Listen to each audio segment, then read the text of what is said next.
Forgot parental controls PIN in Google Play Store fix. Hello everyone, welcome to this channel. I'm Emily and I'm here to help you out today. So without any delay, let's get started. So first of all, what you need to do is just open up the settings of your device and then scroll down to find the apps. Then tap on manage apps and then scroll down until you find the option of Google Play Store over here.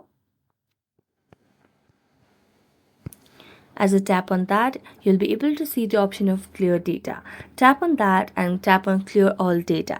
So as you tap on clear all data, you'll be able to delete all the password security that you have earlierly mentioned and created for your Google Play Store, and this might also delete your data regarding the lock or the parental controls pin in the Google Play Store.